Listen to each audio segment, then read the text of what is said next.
In this mission, we are introduced to monuments and how to evolve houses beyond apartments. So I started off by creating 3 ring roads, one for industry, one for housing, and one for papyrus, an industry that we'll unlock later. As per usual, I placed down some houses, some farms for food and alcohol, and more services. Our only food source is farming, so it was important that we did not piss off Osiris. I then added a palace to tax my citizens, as taxes would be the only way to make money before we would unlock trade. Then I proceeded to move everyone in.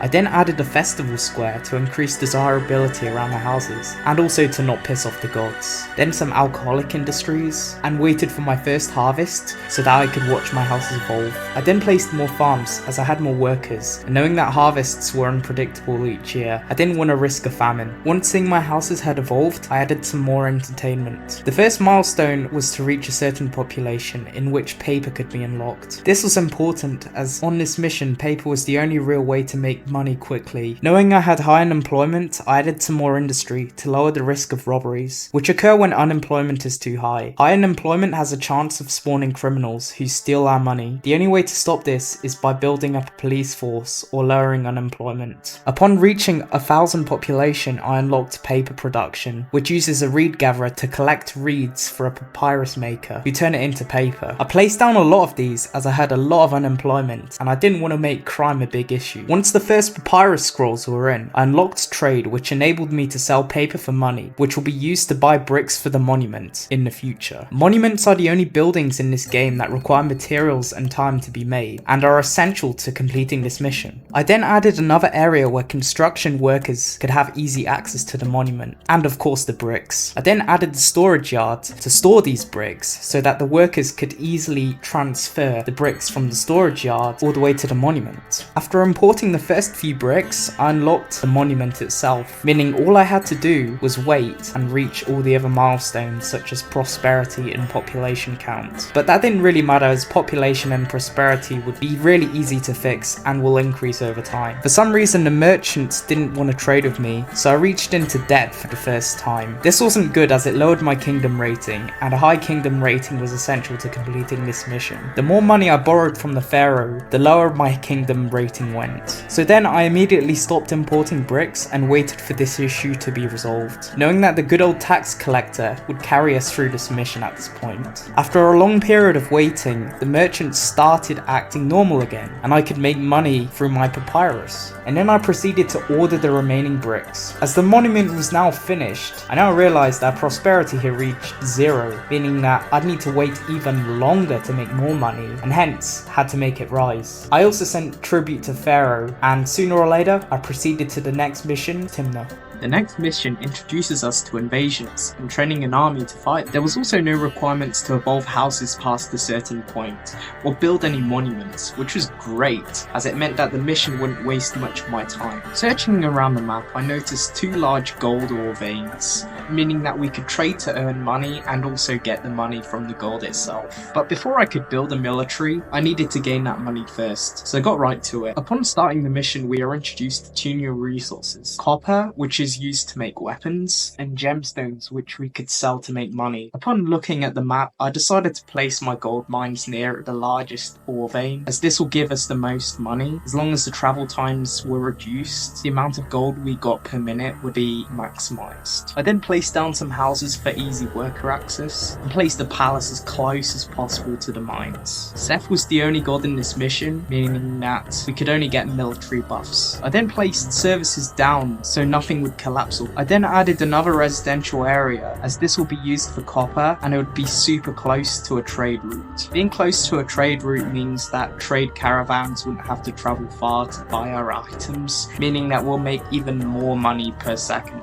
There was a food source to the south of the map, meaning that both residential areas could have easy access by being on both sides of it. Then I added a place for entertainment and some food production. This was only essential to evolving houses. I then sped up the game and moved everyone in. Knowing this map had a lot of invasions, I needed to save up money first, as military forts were quite expensive. After waiting for my money to go up a bit and my population to rise, I added a few hunting lodges and granaries to evolve the houses, in which even more people could move in. I then added a few copper mines and some houses to speed up my city, only to realise I was very close to debt. I then received a request from Pharaoh for some copper, but luckily enough, I had already started. Knowing Pharaoh was also gonna request gems, I then added a gemstone mine just in case, and also knew that I would make even more money once the trade route was unlocked. Knowing the greedy bastard that I was, I placed down a tax collector and proceeded to endanger the local wildlife even further by adding even more hunting lodges, of course to reduce unemployment. Knowing that copper was profitable, I then opened my first trade route and started weapon production. As I did this, I spiraled into debt, but was saved by Pharaoh as he granted me a few thousand gold. I then increased my gemstone production and added 4 forts. I proceeded to upgrade my houses even further by adding clay pits and a pottery industry. After waiting a bit, I then noticed high unemployment and added some hunting lodges to prevent robberies. Besides this, nothing much else happened, apart from unlocking a new trade route which allowed me to export gems and more copper, which I eventually did. I then added a linen industry where I needed to import flax to sell as linen. I only did this because I had high unemployment, as well as adding more gold mines. A message popped up saying that there was going to be an invasion coming in the next few months, but there was no point to be scared as I was close to completing the mission anyways, and that was how I completed the military mission without even fighting. After completing the mission, the game gives us a choice between 2 different other missions, one being more military orientated, while the other of course being more monument orientated. So of course I chose the military option as I didn't want to wait a long time for several monuments to be completed, so I got right to it. For this mission, the goal was simple: build a brick monument and reach 2,500 population. Simple.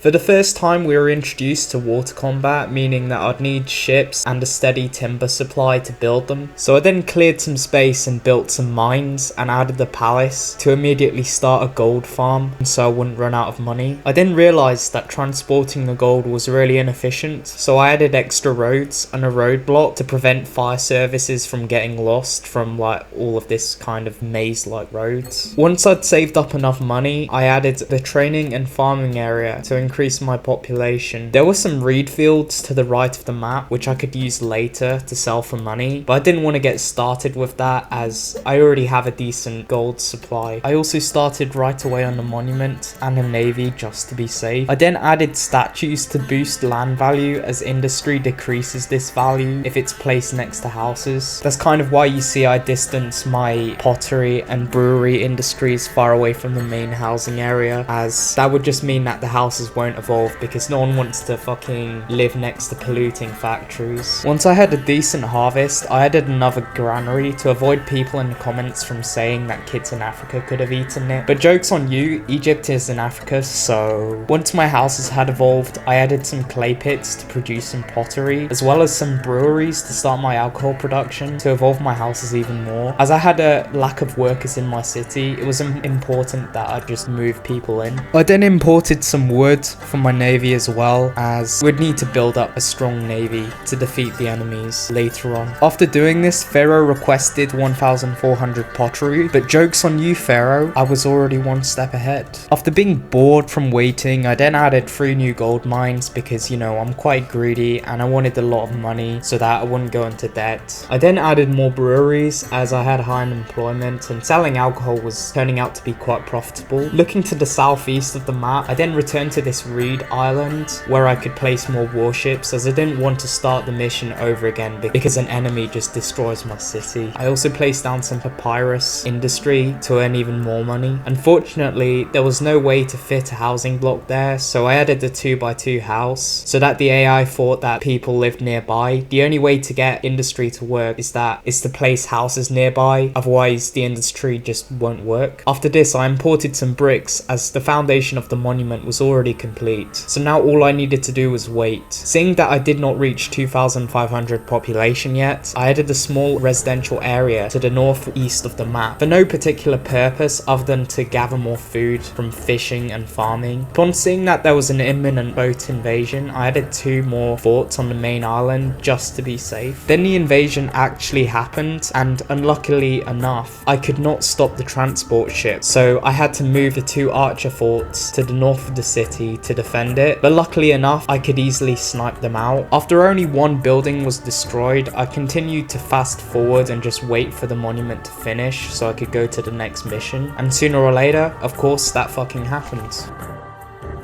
If you enjoyed watching this video, then please consider supporting me on Patreon or Ko-Fi. If you'd like to see my content improve as well, there's also a remake of the game which is $20 on Steam, so just $2 will help out a lot. And if you'd like to see more videos like this on my channel, please let me know down in the comments. And as for that, thank you for watching.